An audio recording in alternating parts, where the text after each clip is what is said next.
বন্ধুরা আসসালামু আলাইকুম, কেমন আছেন সবাই? আশা করছি সবাই ভালো আছেন। আলহামদুলিল্লাহ আমিও ভালো আছি। আজকের রেসিপি হচ্ছে রিটে মাছের ঝাল। চলুন দেখা যাক কিভাবে বানিয়ে নিই।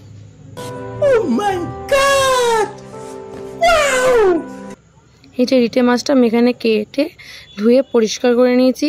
তারপরে বসিয়ে দিচ্ছি কড়াইয়ের মধ্যে দিয়ে নিচ্ছি তেল, তার মধ্যে দিয়ে দিচ্ছি গোটা গরম মশলা, এলাচ, দারচিনি, লবঙ্গ, তেজপাতা।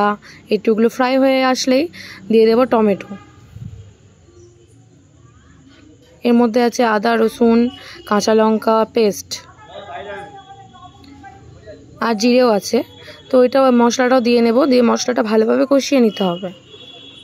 ভালো করে নেড়ে নেড়ে কষিয়ে নিতে হবে। এদিকে হচ্ছে বাঁধাকপি।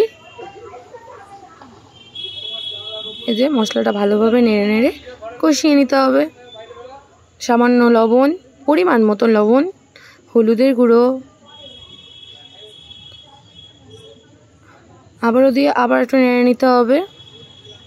তারপরে দিয়ে দিতে হবে গুঁড়ো লঙ্কা গুঁড়ো বা গুঁড়ো লঙ্কা সরি। তো এটাকে ভালোভাবে নেড়ে কষিয়ে নিতে হবে। তো প্লিজ আপনারা যেখান থেকে দেখছেন এখনও যদি আমার চ্যানেলটা সাবস্ক্রাইব না করে থাকেন, প্লিজ সাবস্ক্রাইব করে দেবেন, একটা লাইক করে দেবেন, আর কমেন্ট করে জানাবেন আমাদের রেসিপিটা আপনাদের কাছে কেমন লাগলো। আর বাড়িতে অবশ্যই ট্রাই করবেন, ট্রাই করে আমাকে কমেন্ট করে জানাবেন আপনাদের কাছে এই রেসিপিটা কেমন লেগেছে। আর ভিডিওটা ভালো লাগলে প্লিজ শেয়ার করে দেবেন, যাতে আপনাদের সাথে সাথে সবাই দেখতে পারে। এই যে তেল উঠে এসছে মশলাটা থেকে, তার মানে বুঝতে হবে যে মশলাটা কষানো হয়ে গেছে। তো এখানে মাছটা আমি ধুয়ে রেখেছিলাম, তার মধ্যেও পাতিলেবুটা দিয়ে কিছুক্ষণ পাতিলেবু দিয়ে আবার ভালোভাবে ধুয়ে নিচ্ছি। বেশ কিছুক্ষণ ধুয়ে নিতে হবে, মানে বেশ কিছুবার। তো এই জন্য এখানে মশলাটা একটু কষানো হচ্ছে। তো মাছগুলো 2-3 বার ধোয়ার পরে লেবু দিয়ে আবার দিয়ে দিচ্ছি। একটু লেবু দিয়ে ধুয়ে নিলে কি হয়, আঁশটের যে গন্ধটা সেটা থাকে না। রিটে মাছটা গঙ্গার রিটে, তো হেভি ভালো খেতে ছিল। আপনারাও এরকম গঙ্গার রিটে হাটের কাছে পেলেন এভাবে রান্না করবেন, সত্যি ভালো হবে।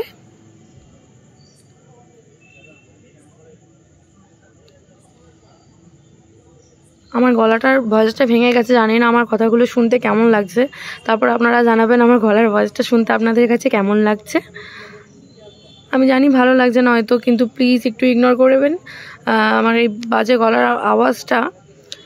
কথাগুলো শুনবেন মনোযোগ দিয়ে, আর এভাবে রান্না করবেন প্লিজ। আর এটা পরিমাণ মতন জল দিয়ে নিচ্ছি। আমি এটা ঝোল করব না, তো এটা জলটা টেনে আসবে যখন, তখন নামিয়ে নেব। এই যে জল দিয়ে একটু ভালোভাবে নাড়িয়ে নিতে হবে। হালকা ফুটে আসছে, সামান্য একটু চিনি দিয়ে নিয়েছিল আমার বোন। তো এর মধ্যে আমি ঢাকা দিয়ে দেব। 2000 years later কমপ্লিট। ঢাকা খুলে দেখি, আর রেসিপিটা করেছে আমার বোন, মানে টিয়া।